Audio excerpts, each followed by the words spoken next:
I mostly talk about computers answering questions, and I also talk a lot about silly trivia games. As a result, you may think that question answering is unimportant, but it's often deadly serious. Today, I'm talking about how question answering is the bedrock of civilization. Humans answering questions is more common and more important than computer question answering. My goal is to remind you how important these question answering applications are, and to help you see connections to how we can learn from millennia of human question answering.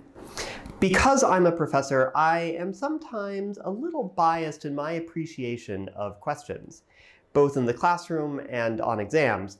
But I hope one thing that I can convince you of is that these are important as a foundation of civilization. The world would be a much worse place without these question answering activities.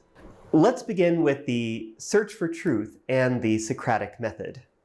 If you haven't heard of this before, you might have experienced it, especially if you're in one of my classes.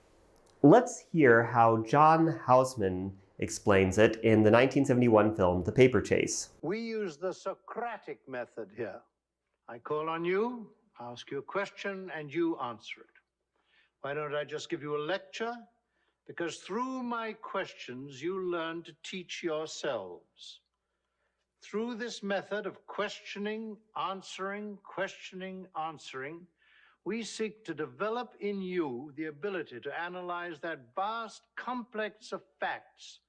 I want to particularly hone in on the assertion that it trains your brain. Whose brain is it training? I guess not the person asking the question, since they know the answer.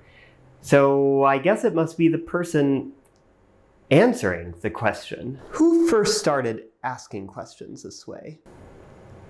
Well, it's named after Socrates, an ancient Greek philosopher. It's actually pronounced Socrates. But how did it get that name? Plato featured Socrates in his dialogues Euthyphro and Ion, and I guess it then became a thing after that. And why does a series of questions and answers work in these dialogues?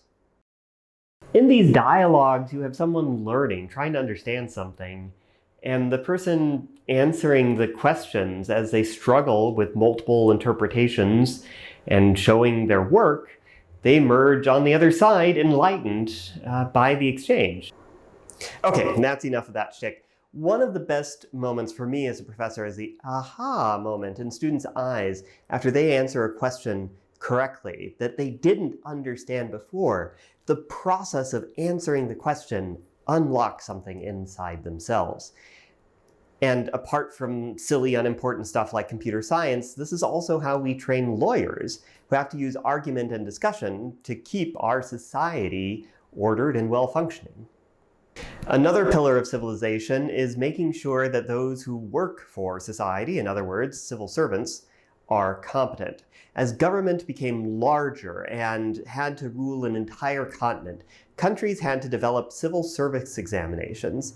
Many countries did this, including the United States, where the Pendleton Act ended an era of political patronage. But I'd rather talk about the granddaddy of all civil service exams, Kejoo, which for 1,300 years determined who became part of the intelligentsia of Imperial China. It encouraged social mobility by getting smart people good jobs, and it encouraged good governance by making sure that the important jobs were done by smart people. This is important when you have a diverse, massive empire that is run by a centralized bureaucracy. Again, this shows that civilization is simply not possible without effective systems of question answering. This system worked so well for so long because it is based on a foundation of fairness. The organizers thought about the potentials for bias. The exams were transcribed so that bad handwriting wouldn't be judged against an applicant. Children of current members of the imperial court had to submit their exams in their home province, and so on and so forth. Now, it wasn't perfect. Most notably, the quotas led to imbalances between regions. But it was important enough that recent scholarship suggests that its abolition after the Russo-Japanese War and a turn to Western-style education on the Prussian model that turns out good soldiers helped hasten the end of the Da Qing dynasty. As Chu argues, it's not just that you have a test to make sure that the smartest people are doing important jobs in society. Part of the process is also to explain why people got questions wrong. This ensures that people trust how the questions are being graded and how the questions are being written. If it's just a black box, it's not an improvement on the capricious systems of patronage that these civil service exams are supposed to replace and improve upon. As evidence of this, during the Da Ming dynasty, there was furor over the punctuation of graded exams. So why am I, a computer science professor, talking about all of this nonsense about history?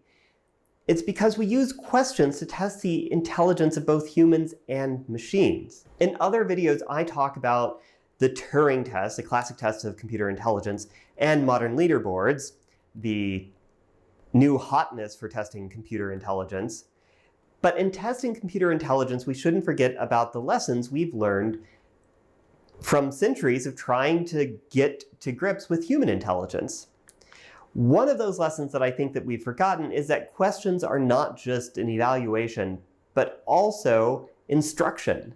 In the lingo of artificial intelligence, they're training data. And because these training data build intelligence, they should be as high quality as possible so that the artificial intelligence that results is also as high quality as possible. But even if you just take question answering as an evaluation for how smart an artificial intelligence is, society should be able to trust those evaluations. Just as the civil service exams made people trust their interactions with the government, as artificial intelligence becomes more tightly integrated into our economy and our society, the vetting of artificial intelligence will become even more important. Question answering is just one of many ways to secure trust, but it's analogous to how to ensure lawyers, doctors, and pilots are qualified for their jobs. So these tests should be unbiased, reliable, and the feedback from those tests should be transparent and understandable.